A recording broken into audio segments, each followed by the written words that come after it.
করলাম তো। কে করছে? বাতাস স্যার। কাল সারা রাত কারণ ছিল না। ওই সারা রাত ধরে বাতাস করলাম।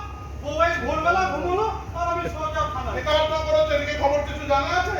আমাদের এলাকায় যে তাণ্ডব চলছে সেই খবর রাখিস? তাণ্ডব? কই স্যার, কেউ তো রিপোর্ট লাগাতে আসেনি। আমার মোবাইলে কাল রাত থেকে 17টা কল এসেছে। এমএলএ, এসিপি, আরে কাউন্সিলর পর্যন্ত ফোন করেছে। এই কেসটা কি স্যার? গরু। গালাগালি করে দেবেন স্যার। আগে কেসটা বলুন। আরে কেসটাই বলছে, একটা গরু। গরু? হ্যাঁ, একটা গরু কাল রাত 10টার সময় খেতে উঠে একে ওকে গোতাতে গোতাতে খাবে গিয়ে পাখির পড়েছে। পাখির বোন, সেটা কোথায় স্যার? আরে পাখির মোড় বলতে কি আর পাখির মোড়? পাখিকে হিন্দিতে কি একটা বলে? ও বুঝে গেছি স্যার, চিড়িয়ামো। হ্যাঁ, সেখানে গিয়ে বাটা ছেলে রেস্ট নিয়েছে। বাস, তারপর নিশ্চিন্ত। কোনো নিশ্চিন্তে নেই, আবার সকাল থেকে অ্যাক্টিভ। এবার এগোতে এগোতে কোথাচ্ছে আপে গেছিল, ডাউনে ফিরছে ওই একই রুট ধরে।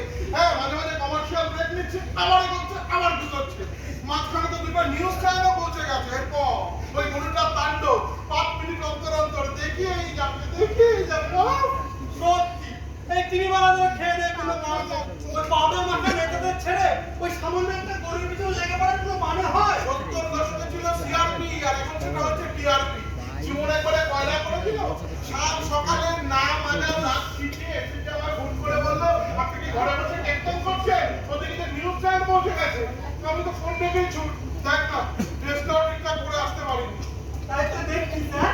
এই এসিপি আমার নতুন জিওর নাম্বারটা জানলো কি করে? ওটা ওটা আমি দিয়েছি। না মানে উনি এখানে ফোন করে আপনাকে চাইলো, অমনি আপনার দিকে ঠেলে দিলাম আর কি। গাধা গর্ব ও দুটো কিন্তু একই স্যার। করিলা গন্ধ গোকুল গোচনা গোবরে পোকা মাথা। ঠিক আছে, ওই সব মেনে নিচ্ছি। তার আগে আপনি বলুন, ওই গরুটার জন্য কি ব্যবস্থা নিয়েছেন? পুরো ফোর্স লাগিয়ে দিয়েছি। আরে আমার নাম হলো দিয়ে গোবর্ধন গড়গুড়ি। মাথাটা না পুরো গড়গুড়িয়ে চলে। সে হয়তো চলে, কিন্তু ওই উপর থেকে সবকিছু গড়গড়িয়ে ওই নিচের দিকেই গড়ায়। না মানে ওই ছোটবেলায়